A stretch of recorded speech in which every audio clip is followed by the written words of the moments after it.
Hi everyone, how are you all? I hope you all are doing great. So it's 11 a.m. and mostly uh, at this time either I practice whatever I have learned या तो मैं practice करती हूँ or I learn something new. So today I am planning to learn some new idioms and phrases. Actually, I've got some very beautiful and fresh idioms. So what I thought that instead of learning all these idioms and phrases all alone, let's learn together, right so अभी हम बिल्कुल नई fresh idioms और phrases साथ में learn करेंगे और try करेंगे इनको अपनी डेली लाइफ में यूज़ भी करेंगे और थोड़े से सेंटेंसेस भी बना के देख लेंगे. So let's dive into our today's practice plus learning session. Number one, we have to blow a fuse.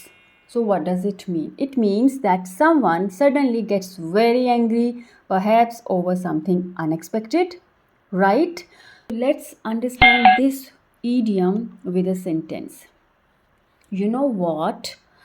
I brought in some cakes that I had made at home. I simply asked my friend Ria if she wanted a cake and she blew a fuse. I was so confused and upset. She shouted at me saying, "Go away, I don't want a cake." तो इस सारे sentence में आपने देखा कि इस idiom को हम किस तरह से यूज़ कर सकते हैं सडनली और अनएक्सपेक्टेडली जब आप किसी पर गुस्सा हो जाओ या कोई आप पर गुस्सा हो जाओ. Okay so then we can use this to blow a fuse. Okay, I hope this is clear now. I would suggest you to be careful and not to blow your fuse. Okay, try to stay calm and solve the problem first. Also, if a fuse blows in your house, take care when you change it. Okay, so jokes are part, but yes, try to stay calm. We should always try to stay calm and positive instead of getting furious at times. So next we have bells and whistles. What does it mean?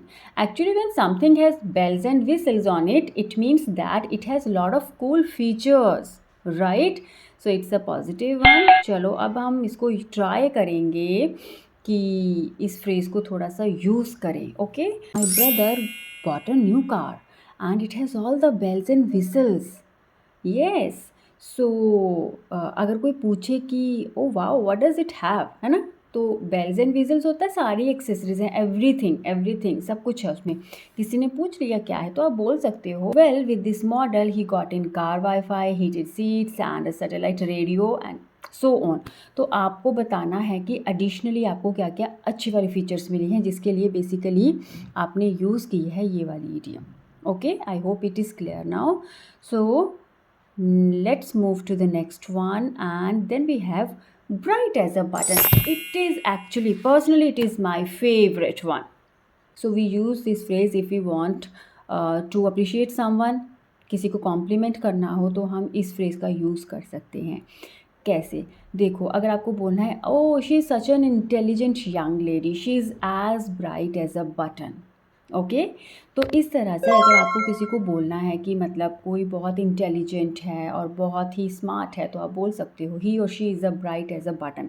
है ना, एकदम नई fresh idiom. Okay, do you know anyone who is bright as a button?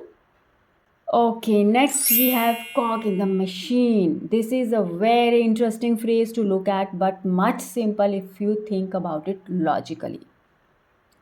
What does it mean? Being a cog in a machine is really nice thing to say to someone and will make them feel really valued as a person.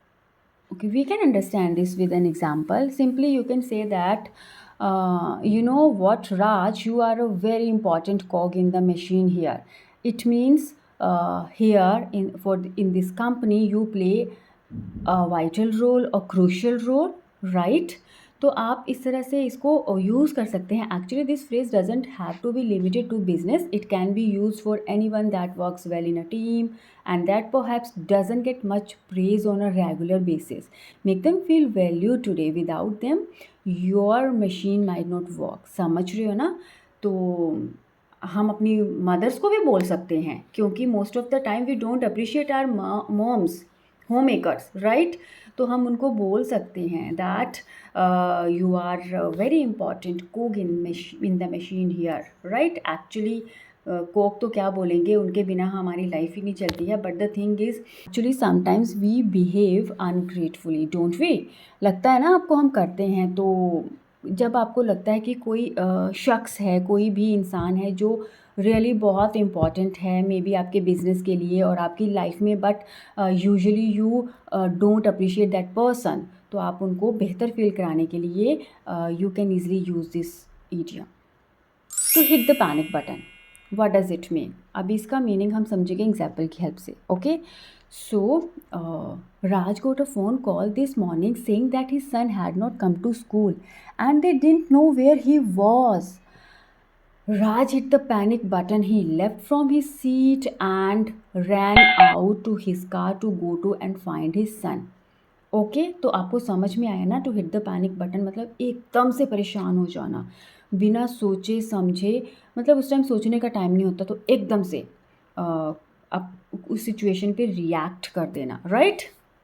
Okay, next we have to be in tune with somebody. किसी के साथ जब आपकी अच्छी tuning हो, बहुत simple है और बहुत अच्छी है, right? So we can say that they are so happy, they seem to be completely in tune with each other, right? Okay, and same हमारे पास मिलती जुलती है, to be on the same wave length.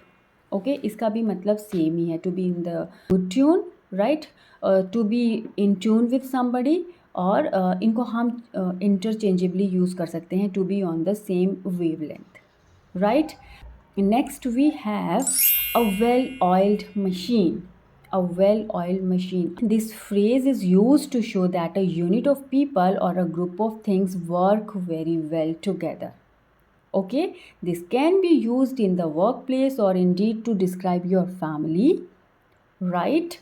तो चलिए फिर example देखते हैं। Just imagine you are the team leader, आपको कोई प्रोजेक्ट मिला है, उस पर आप काम कर रहे हो, कोई प्रेजेंटेशन है, कुछ भी ना, तो आपके बॉस ने आपसे पूछा have you prepare the presentation, तो आपने बोला येस इट्स रेडी बॉस, तो आपके बॉस क्या बोलेंगे? Okay, fantastic work guys, your group really is a well oiled machine.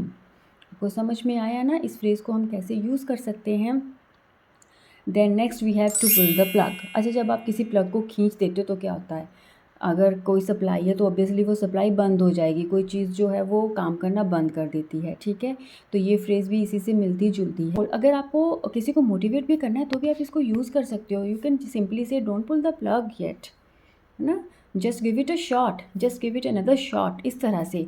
तो आई होप ये सारी फ्रेजेस आपको अच्छी लगी हों। मुझे तो सारी बहुत अच्छी लगी और काफ़ी न्यू थी। And now it's our duty to create an environment, और जहाँ भी हमें लगे कि okay we can use this any of these phrases और ईडियम्स, तो गो फॉर इट।